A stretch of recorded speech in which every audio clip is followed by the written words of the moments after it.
just a moment. Pleasure,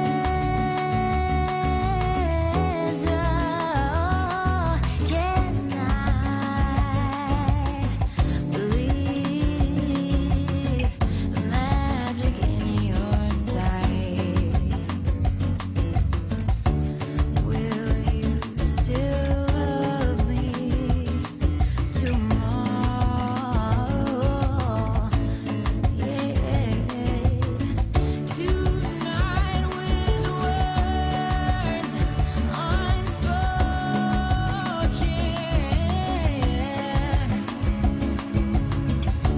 you say that I'm the only one. Good morning, good morning, good morning. Welcome back to the show. This is live here on 96.1 FM WURDradio.com. This is Halana here live on The Source with you each and every single Friday morning from 10 a.m. to 1 p.m. Just bringing you everything, all the goods, all the, as they say, spilling all the tea. I might need to update all of my analogies. I said on fleek earlier, and Kayla was like, no, Halana. Somebody call in and update me on the slang, y'all. But you know what? I got the perfect person in the studio here with me live and in person. This is somebody that I think you really, really need to know. This is someone you need to have on your radar. And this is a young person that is one of my favorites, Jada Elder Wilkerson. And she is a Temple University student, and she, in fact, is one of the most prominent young people in the space, in the sense that she kind of keeps her ear to the ground. And not only is she a first-generation American, she is also a bookworm, which she and I have had in common, and she's an English major at Temple University. And her work mainly centers around her experiences with race and identity. She has appeared in the On Sisterhood Anthology, the Young Adult Review Network, and the Ropes Literary Journal. Jada, welcome to the show. Thank you.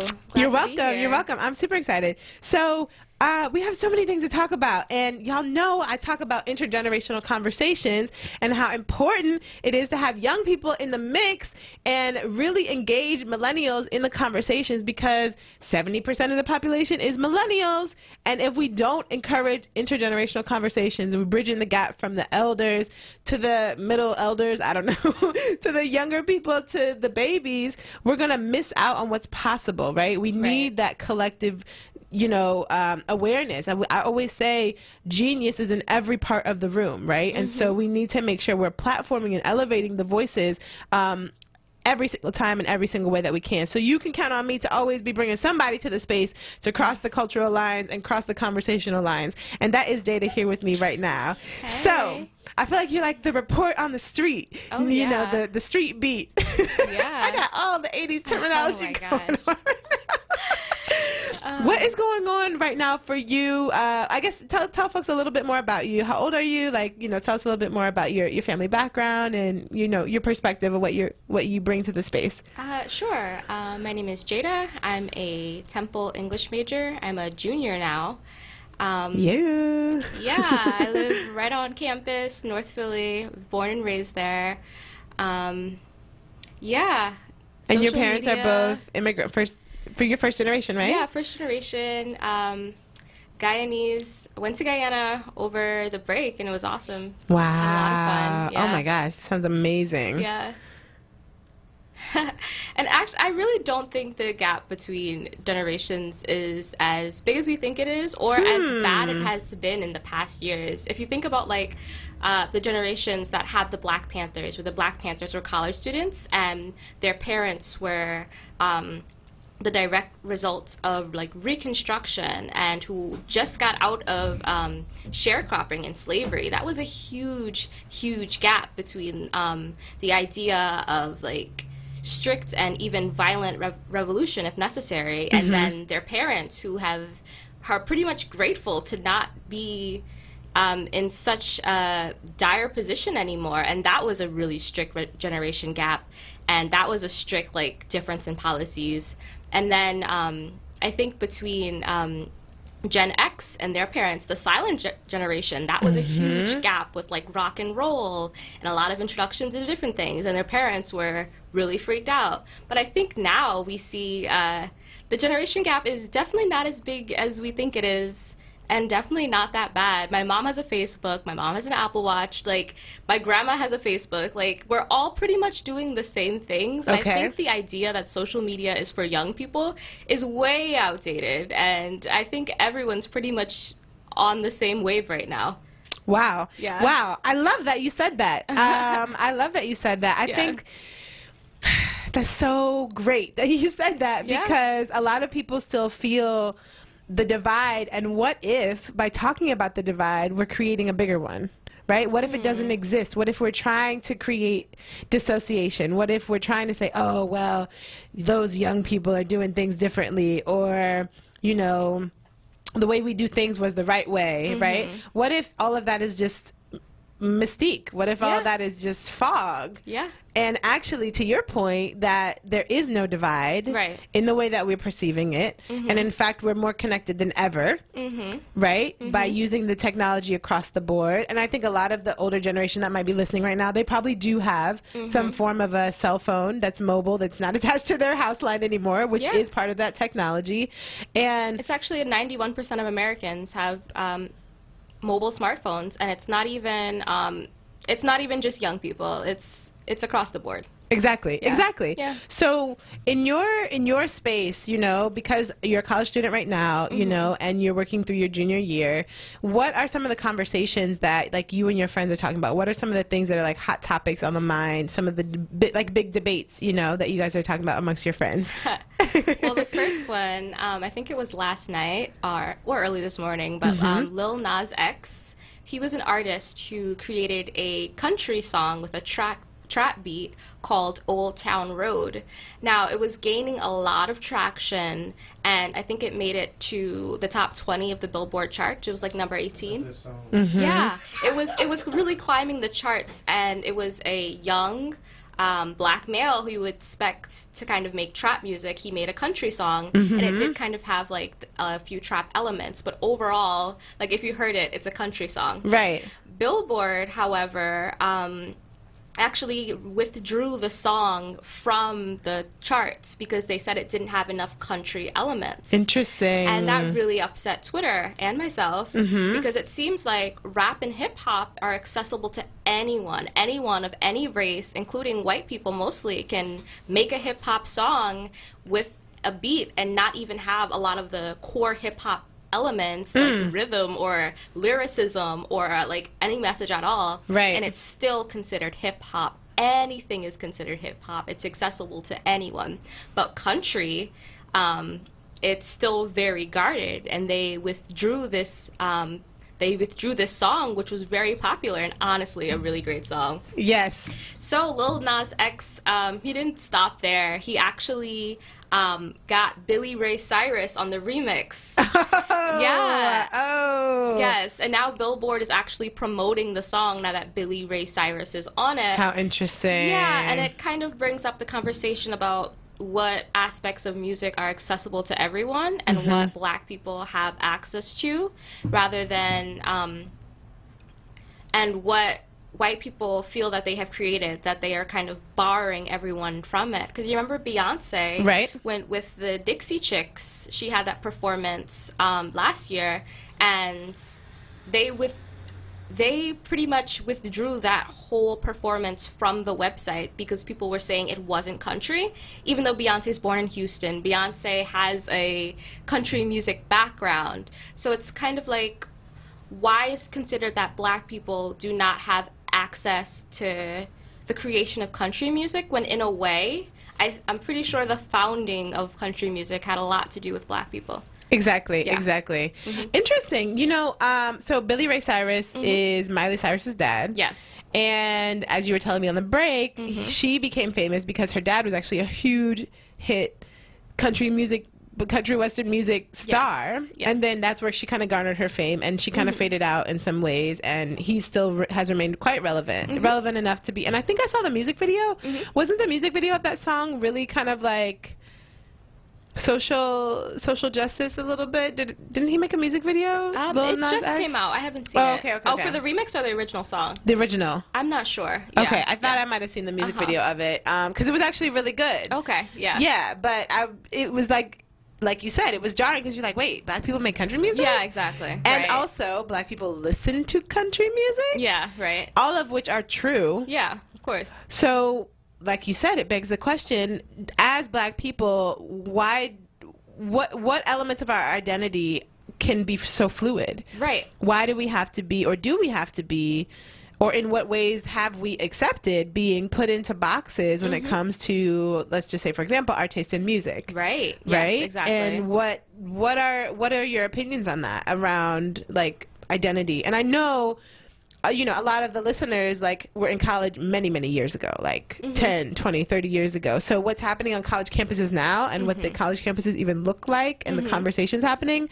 are probably similar, but also a little different, Yes. What's your thoughts on that whole identity piece when it comes to hip hop and music and, hip hop being part of the black identity?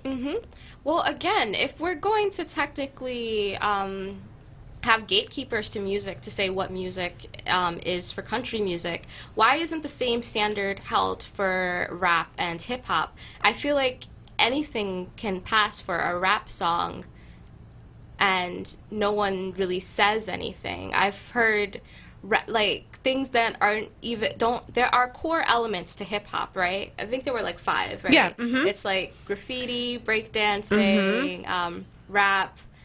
Come on. The MC, uh-huh. knowledge, and there's one more that we're missing. Yeah. Mhm. Something. So there are core elements. Hip hop is not something that is abstract. It has standards and things like that. So why is it that country music is being held to a certain level with gatekeepers and certain people who just so happen to look like me who can't get in, whereas hip hop is seen as something Everybody that's can a do. gift, anybody can do, it's accepted.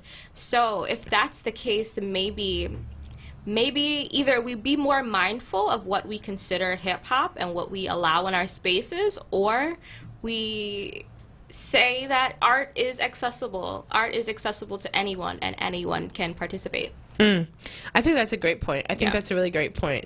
I wonder if there's even a deeper question at play, right? So what about that scenario of a young black guy making a top-hitting country song and the industry pushing him down and being like, you don't belong in this space unless you come with your ticket, your entry ticket, which is the remix, right? Yeah. And now we'll accept you because it's like, okay, cool, we'll give you the pass. Validation. Exactly. Yeah, right.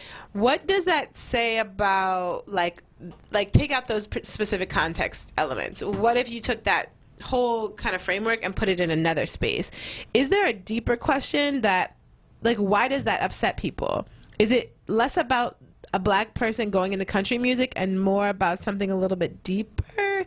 Like, you talked about the gatekeeping conversation. Okay, are there things that people of color feel like we should only get to have? I think that's a great question. I think that we're at a space where black culture, black American, African American culture is kind of seen as only American culture. As black people who were scattered across the diaspora, our languages and our history were stolen from us. So our culture is very, very new, and it just so happens that a lot of it is created in America.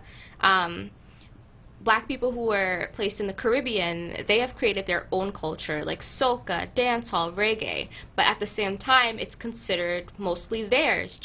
Dancehall is Jamaican. Right. Soca is Caribbean, so they kind of have an ownership. Whereas here in America, everything we do is kind of co-opted.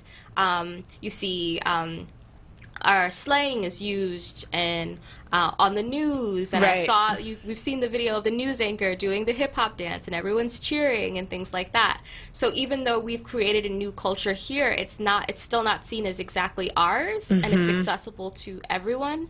And then there's a new conversation that's happening about cultural appropriation, but people don't usually think it applies to Black Americans because we are American, and it's kind of seen as something for everybody. I attended a presentation about the founding of breakdancing, and it was cool, but they started it with, breakdancing is a gift to everyone, and it was created to be given. And I don't think that's actually how it went down. Interesting. I don't think the 14-year-olds in it's like some obscure part of New York City were thinking, hey, let's create something to give people. No, it was coming out of very specific circumstance and a way to express themselves out of very, very deep trauma and tragedies. So I think it just comes out from Black Americans not feeling that our culture is respected as something that we created uniquely. Oh, yeah. I think you just hit it on the head because, and I mean, you know, my husband, he's super hip hop head, and we have this conversation often around, like, what exactly is ours to have, and when do we get to decide when to give it? It's basically like you get a plate full of your favorite food, and somebody comes over and they're just like, oh, I'm just going to take that, you know, perfect bite of collard greens and mashed potatoes. You know, I'm just gonna take that, and you're like, I was about to eat that, and they're like, but I wanted it.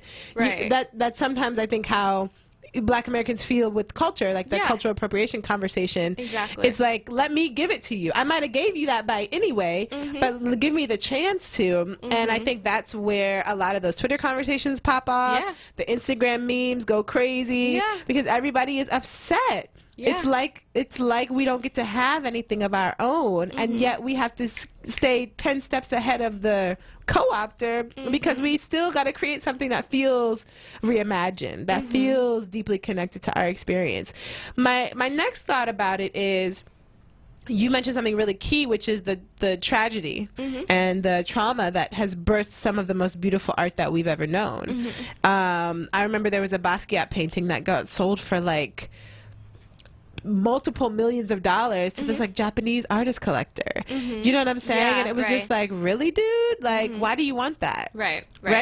So there are a lot of conversations swirling in that space, and one of them I think is, you know, what exactly does it mean to own our experience? Because, like, why is it that everybody else can't create what we create as people of color? Right. Is it that our story, our tragic, you know, experiences and the traumas that we've experienced, and I'm not saying everything we've experienced as people of color has been tragic and traumatic. Right, Let me put that out there. We have a beautiful, rich history of glory and triumph and just excellence. Right. And you know, we some people feel like it's been birthed out of the challenge. You know what I'm saying? Like that sometimes it takes the struggle in order to get to that triumph, right? If you want the change, you got to go through the challenge, that type of thing. But I guess the thought is like, if they can't create what we create, can they live what we live? Because if what we've created has come from our challenges, then maybe that's why we feel, you know, so we're going to take a quick break, but when we come back, we're going to develop that thought a little bit deeper. If you want to weigh in on this conversation, the number is 215-634-8065. Again, that's 215-634-8065. This is Halana here live on The Source. We'll be right back. I would like to play a little tune I just composed not so long ago. Hey family, do you like hearing the best jazz selections aired by 3 of the best jazz announcers in Philadelphia?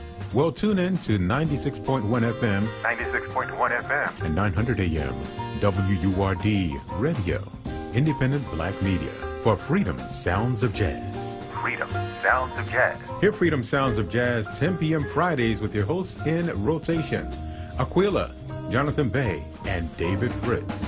That's 10 p.m. Friday nights on WURD 96.1 FM and 900 AM, independent black media. Listen live at wordradio.com. PP Shows presents the Mother's Day Music Festival Weekend in Atlantic City. Friday, May 10th at Caesar Circus Maximus Theater, The Whispers. And the Force MD. Saturday, May 11th at Boardwalk Hall, Maze featuring Frankie Beverly. Joy and pain. Kim. Hey girl, you can trust in me, girl. I'll Be Sure, and Christopher Williams. The weekend wraps up Sunday, May 12th at the Tropicana with After 7. And Drew Hill.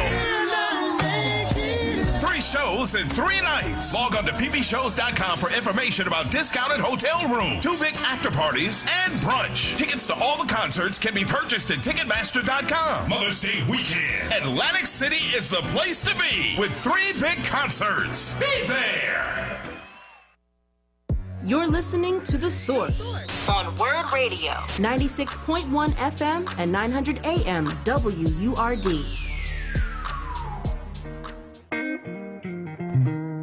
This is one of my favorite Alicia Keys songs. 1, 2, 3. Some people live for the fortune. Some people live just for the fame. Some people live for the power. Some people live just to play the game.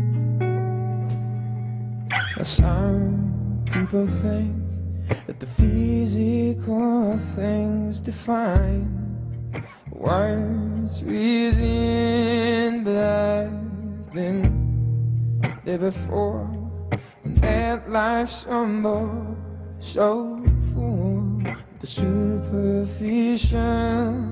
Some people want it all, and I don't want nothing at all. If it ain't you, baby, if I ain't got you, babe. Some people want diamond rings, some just want everything, but everything means nothing if I ain't got you. Some people think it's like no. I'm working on my singing voice, y'all. One day I'm going to be famous for singing. You'll see. Wow. One day. I have a real plan in place for that. But in the meantime, I'm practicing. Oh, okay. Welcome back to the show. This is Halana here live on the Source, 96.1 FM, WURDradio.com, 900 on your AM dial. And we are speaking with Jada, one of my favorite young people, who is a junior at Temple University. And we're talking about, like, what's going on in the college space. Like, what are conversations that are happening on college campus so that I can keep y'all informed and up to date so that you can be listening in like, oh, okay, yeah, I heard about that. I heard about that on the radio. I have something to say about it. You know, stay up to date. Stay connected. You know, you want everybody else to read all the history books and stay up to date on the past. You know, sometimes you have to do your bid and also stay up to date on what's going on current events for young people as well. Build that mutual. Yeah. Yeah, It's build the important. mutual Yeah. awareness. Yeah, so we were talking on the break about you had an Uber driver and he was asking you a million questions about your future. What? Yes. Tell me the story. I got in and we were talking about where I was going, and then the first question is always, what's your major? And every time I say English, there's always 2 responses. It's either, oh, you're going to be a teacher, or 2, what exactly are you going to do with that? Now, I feel like that question is super condescending. Like, what do you mean what I'm going to do with that? But anyway, he asked me what I was going to do next, and I said law school. Then after that, there's always just such a series of questions when you tell someone you're in college, and it's very overwhelming. After that, I told him I didn't know where I wanted to go to law school. The next question was, how long do you have to decide? And of course, I didn't want to think about the short timeline that is my college experience and how soon I'll have to make some very huge decisions. So these questions kept coming. And the thing about this is, it seems lighthearted, it seems like interesting and encouraging and things like that, but I promise you, if you have a young person in your life who's pursuing education, they are thinking about these things deeply. They have a sense of responsibility, and they are up at 3 a.m. thinking about these things anyway. So it might not be best to bring them up so casually and regularly and to delve into them so deeply and assume they have these answers, because most likely they probably will not. Well, that is the tea from Jada, y'all. To anybody listening that has a young person under the sound of their voice, basically what you just said was back. Yes. If you have a young person who is in school or pursuing education, you know, it sounds like your advice is kind of give them some space. Yeah, honestly. Do you have like? I feel so. Here's the thing. Mm-hmm.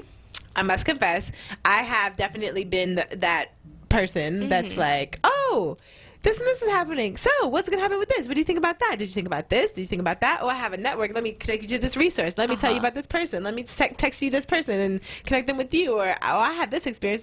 You know, like so ready to share. Right.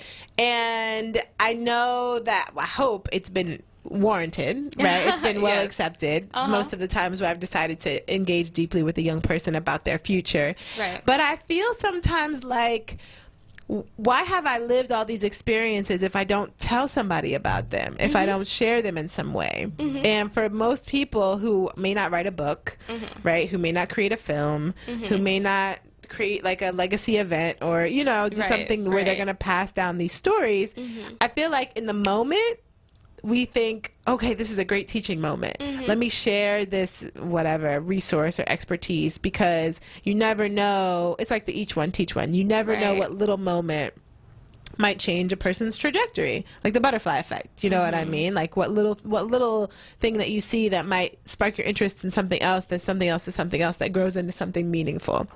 And on the flip side, what you're saying is like maybe it's not always the best time to share your experience or share this resource. How can we figure out when is the right moment to engage in the conversations like, okay, what are you going to do after school?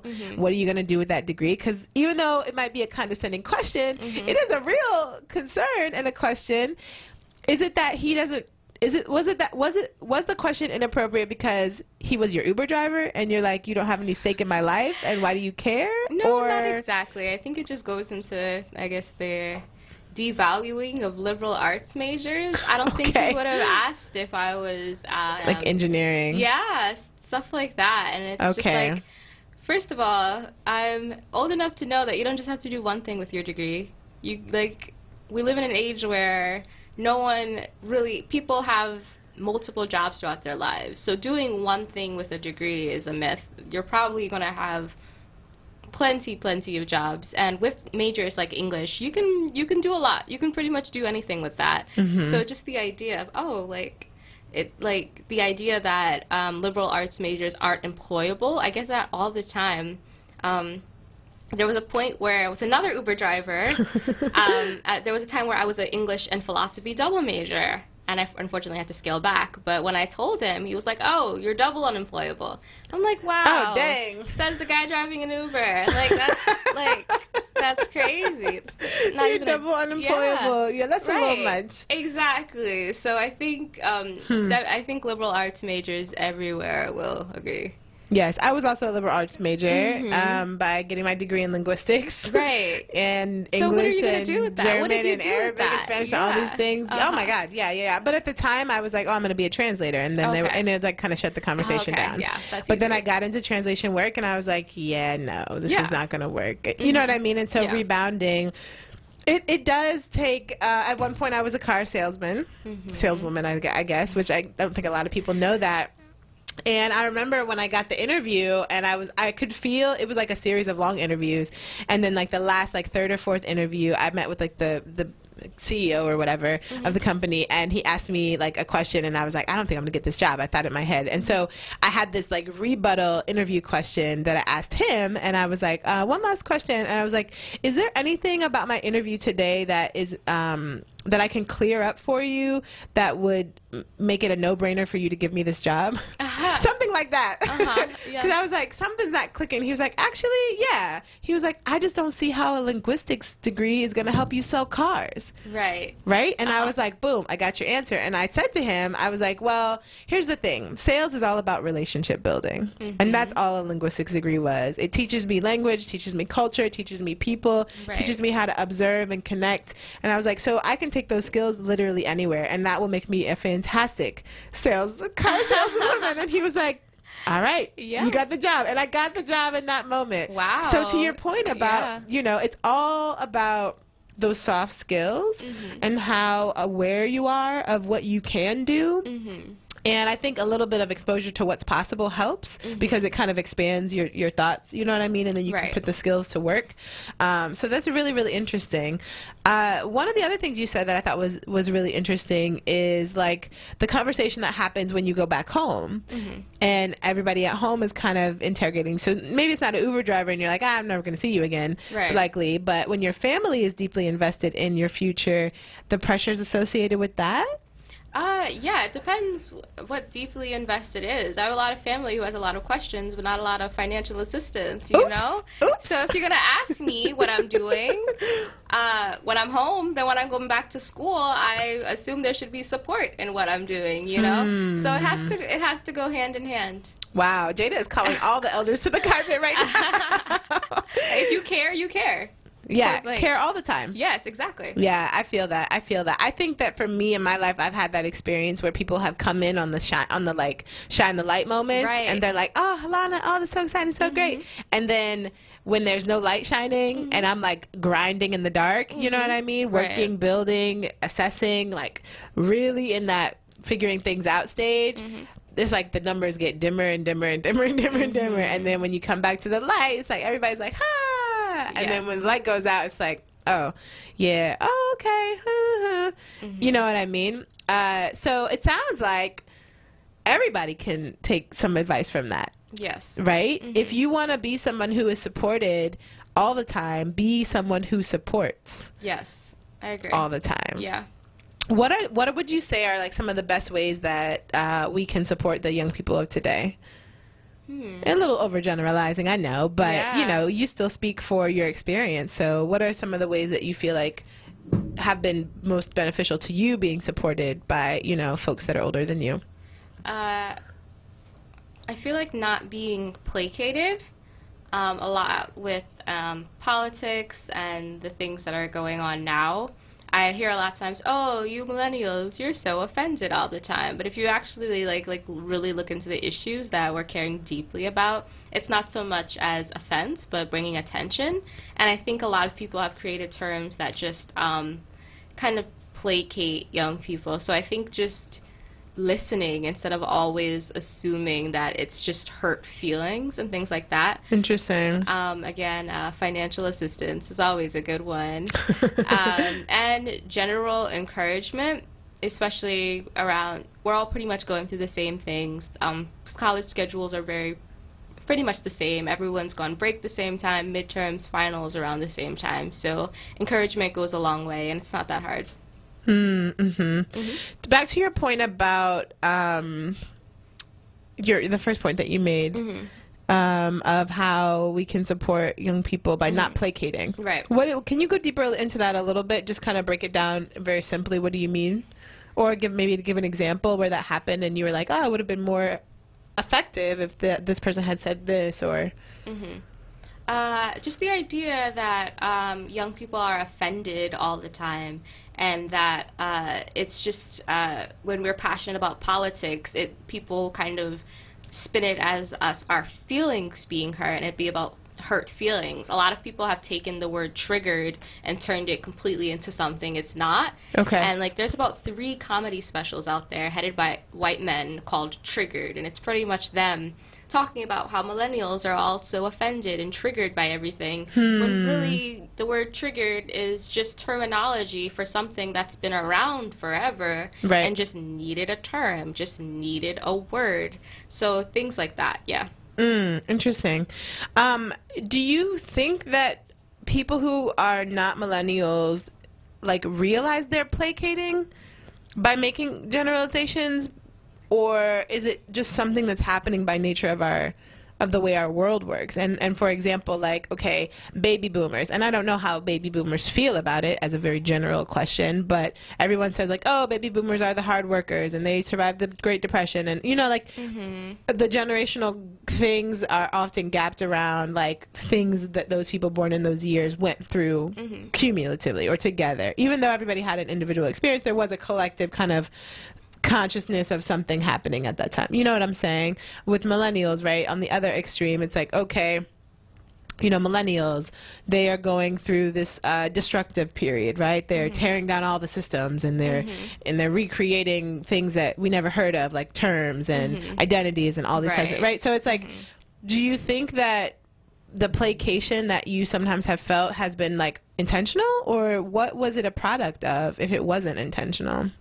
I think it takes a certain type of person to look at somebody's work on trauma and things like that and try to spin it into a joke. It's like comedy specials on being triggered. What is being triggered? At the core, it's someone bringing up past trauma without warning. And that's such a like serious thing. And though people have used it in the wrong way, people use every word in the wrong way. So it doesn't really devalue the word itself. So to be able to look at the hardcore activism that young people are doing and say, no, this is not valid because it doesn't look like the activism that my grandparents did, even though they both may work, you know? So I do think it takes a certain type of, it says something negative about someone's character when they're unable to recognize worth in something just because that's not the way they would do it. Right, right. And do you think that's what we need? What? That devaluing of grandparents' activism and millennial activism as two methods that work but that are different and separate? Or what do we need if that's not it? First, I think we have a very wrong idea about what our grandparents' activism actually was. In our textbooks, it was all marches and boycotts, and it seemed like everybody was on board and that black people collectively came together and did everything together. and white people were accepting, and everyone loved Martin Luther King, and it was just a great time of everyone overcoming, you know, and like the song, you know. Yes. Yeah, and I think we are doing things a bit differently now. Things look a little different because if you're thinking about back then, what were they fighting against? It was very open. Things like lynching. If you see someone getting lynched, you're immediately impassioned. And what were they doing? They were meeting in person, gathering in groups.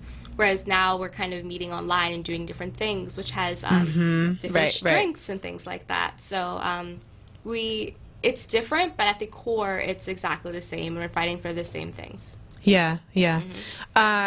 We are speaking with Jada, a junior at Temple University, also an English major who's going to do many things with her degree, so don't ask her about it. And someone who is kind of giving us kind of the word on the street of what's going on and what are some of the kind of hot topics and conversations happening on our college campuses today, just so we can stay connected and relevant and informed, and also like make a connection, you know, between what's happening in my world, what's happening in her world, and what's happening in your world. So we're going to continue the conversation when we come back from the break. Jada is going to share with you just a couple of tips that she has for all the rest of the folks under the sound of her voice as to how to build more connection with young people, and how we can all work together, and how working in silos is really not the answer, and we do need the strengths and the collective genius in the room. If you want to weigh in on this conversation, if you would like to give some words of encouragement to Jada, or ask a question, share your thoughts, please give a call in right now. The number is 215-634-8065. Again, that's 215-634-8065. 215-634-8065. Give a call in right now. We would love to hear from you and hear a word of encouragement. So we're going to take a quick break. When we come back, we'll continue the conversation. This is Halana live on The Source. This is 96.1 FM, WURDradio.com. We'll be right back. The Shamari Show. Fridays 1 p.m. to 4 p.m. on Word Radio. And streaming live on WordRadio.com and the Word Radio app. We first opened about 10 years ago. We were small, just a few of us, but it was exciting. I always dreamt of having my own business. It was kind of slow at first, but things started picking up. We had big plans, but in our wildest dreams, we never thought we'd have this much work. Yeah, with so many businesses caught off guard by the storm, Reed Waste Management has never been busier. What will become of your business after a disaster? Nearly 2/3 of businesses aren't prepared for an emergency, and 40% of businesses that experience a disaster never recover. Make an emergency plan now, before it's too late. For a free online tool that helps you develop an emergency plan to keep your business up and running should disaster strike, visit ready.gov/business. Brought to you by the Federal Emergency Management Agency, the American Red Cross, and the Ad Council. Support independent black media and join the 4Word movement now at 215-425-7875 or visit wordradio.com. In celebration of the 20th anniversary of the Drexel University Jazz Extravaganza, the Drexel University Jazz Orchestra will once again share the stage with the Howard University Jazz Ensemble. The Howard Jazz Ensemble, directed by Fred Irby III, and the Drexel Jazz Orchestra, directed by Brent White, will perform compositions by Benny Golson, Herbie Hancock, Randy Weston, Lou Donaldson, and other masters of the jazz tradition. Special guest artists for the evening will be Dr. George L. Starks Jr., former director of the Drexel University Jazz Orchestra and founder of the annual Jazz Extravaganza, and Professor Joseph Jennings, former director of the Spelman College Jazz Ensemble. The concert will take place on Friday, April 12th at 7 p.m. in the Mandel Theater, 33rd and Chestnut Streets on the Drexel University campus. The event is free and open to the public. For more information, please call 215-895-2451. 5, 4, 3, 2, 1, watch me. Word Radio congratulates the Philadelphia winner of our Level Up contest, Martine Augustin. Level up. Despite adversity early on, Martine's work ethic, compassion for people, and incredible decision-making has led her to become a leader in her community and an embodiment of determination. Martine is currently in pursuit of her law degree so that she can better serve her community with the goal of someday becoming a Supreme Court justice. Through focus, a loving and supportive community, and sheer will, Martine Augustin has certainly leveled up. Level up. You're listening to The Source on Word Radio, 96.1 FM and 900 AM WURD. I can't tell you where I'm going, but I'm walking down this lonely road. But at least the scenery is beautiful, and no matter what I do, I can't stop walking. No, I know it's the only way to go, and if I keep walking, I'ma be okay. It's not always about knowing why, sometimes it's all about knowing what, and that's enough to keep you walking every day. Yeah, I believe, but it's a dream that I ain't seen yet, chasing a dream that I ain't dreamed yet, but I'ma meet it halfway if I keep on walking, if I keep on walking. Yeah, I know it when I see it walking, when I see you walking now. Always waiting for something good to find you, but if it don't come, what are you gonna do? And that's why I'm walking, gotta keep on walking on. Walking shoes, hey, I tell you when you got a made up mind, even the winter feels like summertime, in the night you see the light of day, cause I've been blind for way too long and you can't take. Good morning, good morning, good morning. Welcome back to the show. This is Halana here live on The Source each and every Friday morning with you from 10 a.m. to 1 p.m. giving you all of the goods and just sharing advice that you want to have in your ear and keeping you up to date with the word on the street beat. And I'm speaking with one of my favorite young people, one of my favorite mentees, Jada, and she is a junior at Temple University, graduating with an English degree and then heading on to law school. And so we've been talking about lots of current events, lots of conversations that you want to weigh in on, and we actually have a caller on the line, Tyrone. Tyrone, are you there? Yes, I am. How are you? We are doing so good. How are you? What is your question or your comment? Well, first of all, let me say peace and blessings to you, your guests, and to my WURD family. Thank you. The young lady made a comment about, when she was speaking about the hip-hop and how, some folks put their own spin on it. I wanted to just kind of see if I could make a generalization. Okay. Because of what white folks do all the time. Mm-hmm. The creativity and the essence of our beauty and who we are and what we went through and what we're going through, it still doesn't take away from the blessings that God has bestowed upon us to still make us a beautiful people, a creative folk, and we always come up with things that everybody steals. But I just wanted to just say to the sister, I hope I didn't misinterpret her comment when she was saying about how when the hip-hop really is an expression of all the things that we are going through. So I didn't quite understand if she was saying that because of that they can't kind of, use it or, I'm trying to express the way she was saying it as though, even though it's our expression, but they don't really or shouldn't, but, well, again, it's like they're stealing it and shouldn't have the right to steal it. I guess I could put it in that frame of mind because, once again, everything we have done in this country have always been taken away and put their name brand on it. But once again, it still doesn't take away from our history. It doesn't take away from our legacy. And it doesn't take away from the essence of who we are. So I'm hoping I'm saying it the way, it needs to be said. So with that, I love you. And if, she wants me to explain a little more, I will try, but that's what I'm saying. Thank you so much. Thank you so much, Mr. Tyrone. So what a great comment, right? What a great way to loop it back and be like, listen, y'all could try to steal the strawberry sundae if you want to. Right.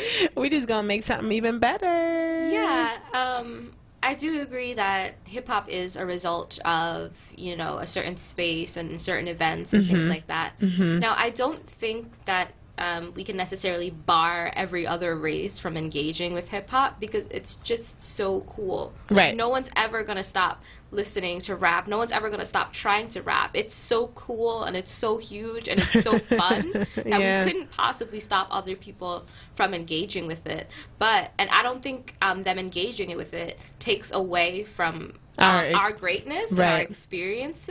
But somehow other races, especially white people in America, always seem to profit and benefit from these things, while the creators of these things often end up at a disadvantage and out of the loop and things like that. Because if you think about, there's plenty of white hip-hop artists who make money and are on the Billboard top charts. If you think about like G-Eazy and Post Malone and even Eminem, Eminem, artists like that, even Lil Dicky, like artists like that who are easily able to climb the hip hop top charts and hold spots and take up space, whereas when we try to branch out to other genres, are not able to do it in the same way. It doesn't take away from our excellence, but I think it does impact Black economics, and which is important. If you think about it, with Fortnite, there was kind of a scandal where probably the most popular video game amongst young people right now was taking dances from Black creators who they could have easily credited, who we all know who created these dances. The Millie Rock, created by 2 Millie and his crew, was taken by this video game and used without credit, used without profit. Whereas now companies, there is a young man who is a young white boy who's creating dances, and he's getting 6-figure deals for creating hip-hop dances. And slang, the term on fleek, created by Peaches Monroe, used by airlines, used by McDonald's, used by Taco Bell. This young lady didn't receive a single cent for creating a word that is now a part of quote-unquote American culture. And it seems like Black people are often not able to profit from these things that they've created, and white people are. So I don't think it takes away from our excellence, but I do think it's a problem. Yeah, I think that's a really, really key component. Which brings us to the other conversation that you wanted to have about the scandal. Oh, the college admission scandal? Yeah. Oh, yeah. Yeah. It's huge. And now it's bringing to light other scandals. There was a Harvard, I think it was fencing coach who sold his house. He tried to sell his house for around $500,000. A businessman bought the house for $1 million, and it just so happened that right after that, his son got into Harvard, and he sold the house at a $300,000 loss after that. Interesting. So it's coming out now that a lot of specifically sports coaches have been, especially after the Aunt Becky scandal that what was her name, Lori Loughlin. Mm-hmm. A lot of very, very wealthy and fortunate parents are buying college admissions to these top elite schools that come with like infinite resources and infinite connections. They're buying these admissions for their children. And it's really upsetting a lot of people, and I can understand why. And what would you say is the reason why, aside from the obvious reasons of like unfairness and like, you know, those types of injustices? What's the deeper conversation really at play here? Is it another point of access? Like, if Black people could have been in the scandal, would they have been? Like, would they have bought their interest into Harvard? Would they have bought that for their kids? Or is it like, again, with the resilience thing, like we have that excellence and that greatness because of the lack, because of the, you know what I mean? Yeah. What is it that people are fussing about? That maybe the deeper conversation. I think the deeper conversation is that the majority, most, like I'd say about a 90%, if I could, of these college admissions, even without specifically buying it from the coaches, it's a scam in itself, if you think about it. The SAT is a teachable test. Right. SAT prep classes you can't get one for less than $300. Exactly. They're hundreds and hundreds and hundreds of dollars. Like, I did debate in high school, and the admissions to these tournaments, hundreds and hundreds of dollars. And extracurriculars, you're paying huge amount of money. Everything about college admission is a money game. Everything's pretty much set up to put minorities at an economic disadvantage. And so since the whole it's very discouraging when you think that even with all that advantage they still have to cheat. Yeah. Oh my gosh. Let's take one quick caller before we cut to break. Lynn on the line, are you there? Yeah, I'm here. Great. We have just a quick 30 seconds for you to get your comment, and please do share with us what's on your mind. Okay. I think the word shouldn't be scandal. It should be culture, because you guys just talked about it, how they've been able to benefit and take advantage of their wealth to benefit their children. They cheat to get ahead, and they already have the advantage of being white, but they continue to use their impact of their money to get ahead and take advantage of the educational system. Yeah, I think that's a great term to swap out instead. Since it's been happening so long, it shouldn't even be a scandal. It definitely is a culture at this point. Thank you so much, Lynn, for that comment. Jada, this conversation was the bomb. Yeah, I think we should bring you back to kind of, you know, keep us on our toes and keep us up to date on what's going on, if you'd be willing. We were speaking with Jada, who is a junior at Temple University, an English major, and accepting all types of financial support for her education. I'm just kidding. No, but in all seriousness, accepting lots of love and encouragement from the community, and encouraging, you know, us in the space, us mentors, educators, caregivers, and even us elders to really just consider how we approach young people in general, to make sure we're coming with love and intention, and also like checking in with young people to be like, hey, I had this idea to have a conversation with you about this thing. Are you available for this conversation right now?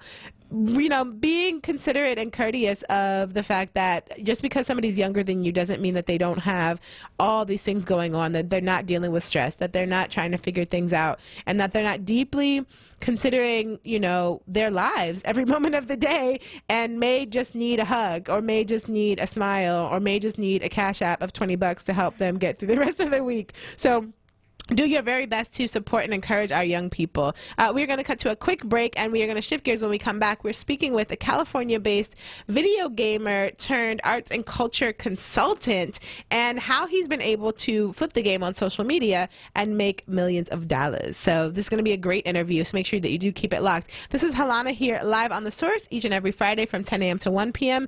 This is 96.1 FM, WURDradio.com. We'll be right back. Don't miss the Electric Magazine Show. Hosted by Cody Anderson and Vicky Leach. Saturday mornings from 7 a.m. till 9 a.m. Exclusively on